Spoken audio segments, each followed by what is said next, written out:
chắc tăng lên thêm 2 ký. Xin chào các bạn, Trân đã quay lại sau một tuần khá lâu.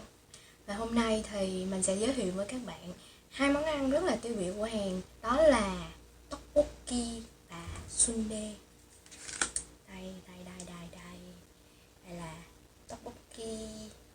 Có trái trứng rồi này các bạn thấy không? Còn đây là sundae.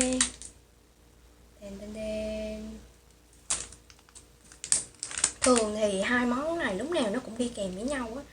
Người ta sẽ bán một set thì nó sẽ có tteokbokki, sundae và nó gọi là một món nữa là tui kim. Thì tui kim là mấy cái thứ mà chiên lên giống như là hạt gạo chiên nè, rồi kimbap, mini kimbap mà chiên lên á. Thì người ta khi mà ăn tteokbokki thì người ta chấm cái đồ chiên đó với cái sốt tteokbokki ăn chung thì cũng rất là ngon. Bởi vậy nên nó là bộ combo ba thứ là sẽ đi kèm với nhau là tteokbokki, sundae và tui kim. Nhưng mà nhiều quá nên là mình không ăn hết, nên là mua hai cái này thôi là đã thấy nhiều lắm rồi. Bây giờ cùng ăn thử xem là ngon hay không nha. Đây là một tteokbokki.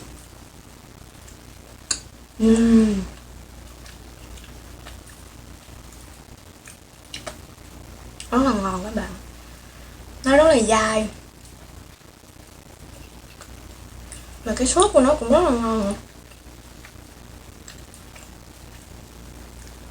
Đây bình thường. Xong rồi nó sẽ bỏ thêm chả cá nữa.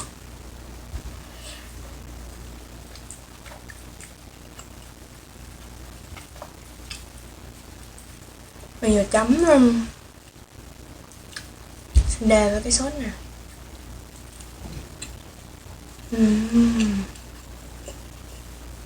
Cực kỳ ngon luôn á.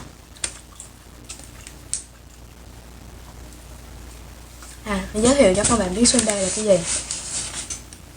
Sundae nó chính là cái cục dồi của Hàn.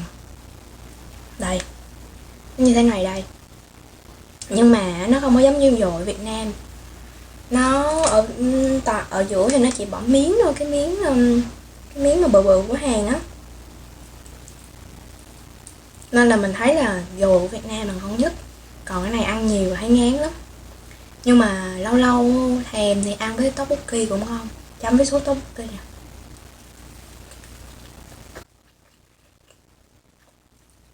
Mình cực kỳ ghét ăn gan luôn á. Mà hôm nay bạn trẻ đó, bạn cho quá trời gan luôn. Mình thấy cái tteokbokki của Hàn nó ngon hơn tteokbokki ở Việt Nam. Ở chỗ là cái sốt nó ngon hơn nhiều.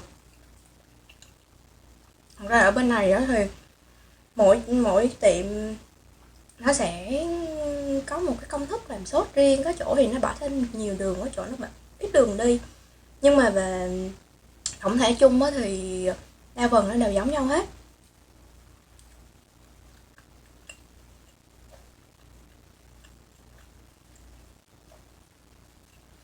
Nhưng mà mình thấy tteokbokki á, cái quan trọng nhất á đó là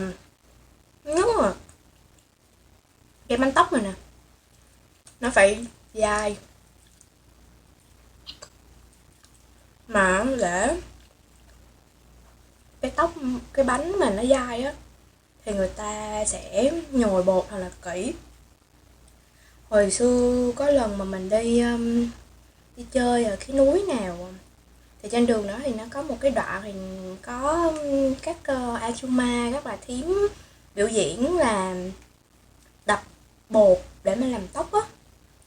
Thì ở bên này nó có rất là nhiều thể loại bánh gạo, giống như ở bên mình mà có bánh ít, bánh chưng, bánh dày, bánh ú, rồi đại khái là tất cả mọi thứ bánh đều được làm từ bột gạo hết. Thì ở bên này thì cũng có một loại bột thôi, nhưng mà để làm những cái loại bánh khác nhau á, thì nó sẽ hình dáng là thứ nhất, thứ hai là về cái độ mà nhồi bột, đập bột.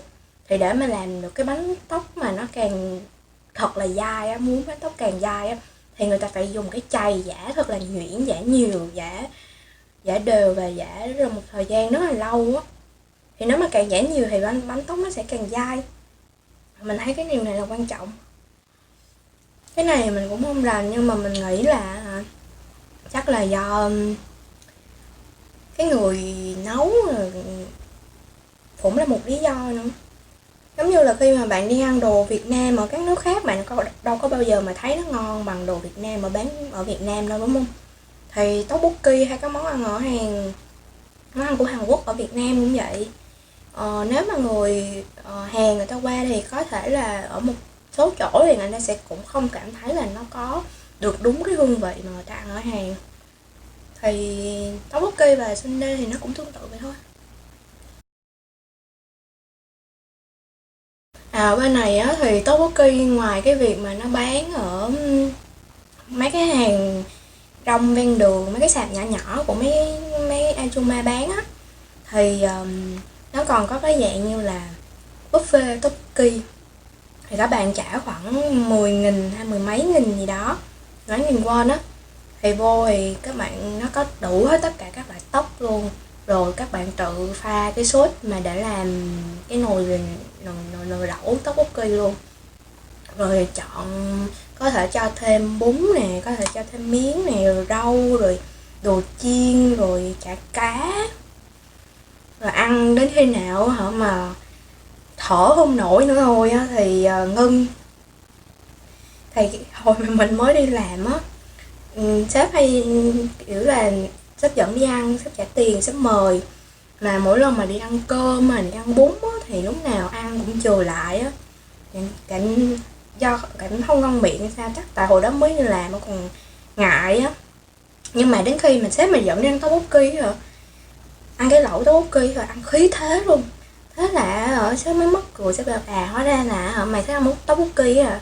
Vậy để lần sau họ khi nào mà đến Hoa Xích là giống như là một bữa mỗi tháng là công ty ở bên cái phòng của mình sẽ đi ăn với nhau một lần á. Thế là đến lần Hoa Xích sau thì sếp lại bảo hôm nay chúng ta sẽ đi ăn tteokbokki. Tại vì tao thấy là con trơn nó thích ăn tteokbokki quá. Mấy món kia lúc nào ăn cũng mơ mướn. Chỉ có tteokbokki là nó ăn nhiệt tình, khí thế. Mà đúng là không biết làm sao tự nhiên đột nhiên thích tteokbokki kỳ lạ.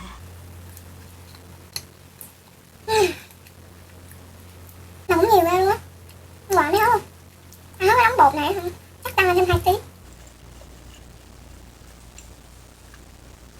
Thì vừa rồi là một cái video ngắn mình giới thiệu về tteokbokki và sundae. Hy vọng là các bạn có được một cái nhìn sơ lược về việc là tteokbokki và sundae nó như thế nào ở bên Hàn. Lần sau á, nếu mà có dịp du lịch sang bên Hàn á, thì các bạn nhớ thử hai món này nha. Nếu các bạn yêu thích cái video của mình thì nhớ subscribe cho mình nhé. Hẹn các bạn ở video lần tới.